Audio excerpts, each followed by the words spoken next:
because we're disconnected from the outside.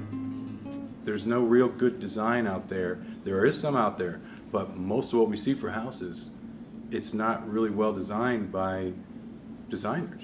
Sometimes people just kind of get a plan that might be out there, or they pick something that's copied by production. But what we've done is we've disconnected ourselves from nature. And what we want to do is learn from nature, because nature is resilient.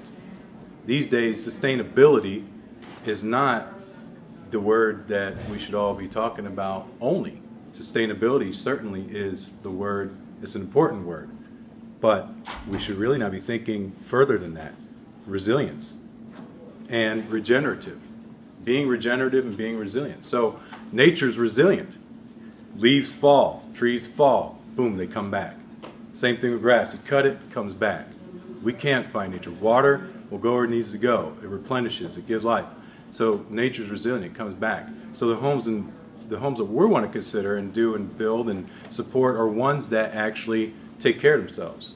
And they actually don't only just take from the earth, they give back to the earth, and they give back to us. So going into the Living Building Challenge, so this is an ambassador, I'm an ambassador presenter for the International Living Future Institute. It started out west in Oregon, Portland, Oregon, and they also have an office in Seattle, Washington.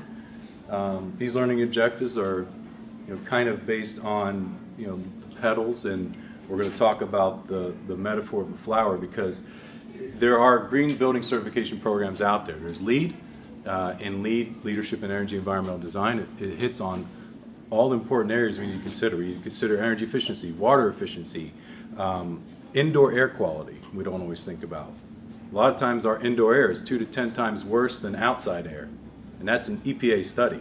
It has a lot to do with flawed design. But what we are trying to do with the Living Building Challenge is use that flower as a metaphor. And the flower, it's going back to nature. The flower it's rooted in place, so it's there where it's at.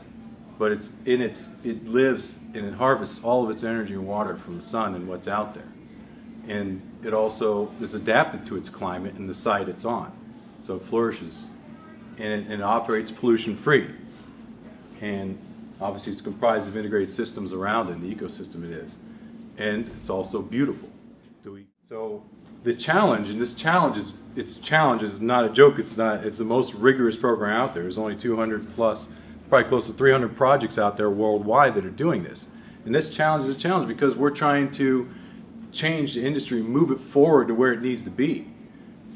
And we'll get into is something called biophilia. And biophilia is love of living things. But then you have biomimicry, which is learning from nature. So you want to mimic nature's natural ways and use nature as a proven process that works and implement it in architecture or engineering or everything we do. For example, Southwest used the way the ants move out through colonies to pack their planes, and apparently that works very well. So there's 3 typologies. You could do it on renovation, so you could do it on existing homes, and you could do it on buildings, commercial, you can do it on landscapes and infrastructures, the Living Building Challenge.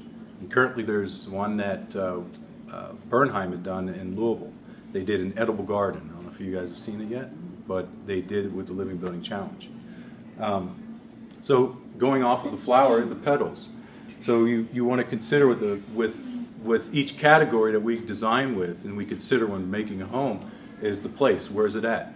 Water, energy, health, happiness, materials, equity, and beauty. We see water and energy, or water conservation, energy, and then maybe source and materials. But do we really think about beauty?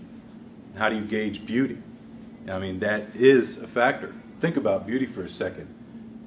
If there's a house or a building that's run down, just completely in shambles, people will look at it and say, "Oh, just tear that down. It's so ugly. Get rid of it." But what if it had this beautiful facade on the front? Beautiful architectural features. What do people say? Let's keep that. Let's preserve it. So beauty is valued by us naturally. And to be able to say, cut beauty out of it just because you want to save a couple dollars, you're also basically cutting that inspiration you get from beauty and that comfort and that satisfaction you get from beauty.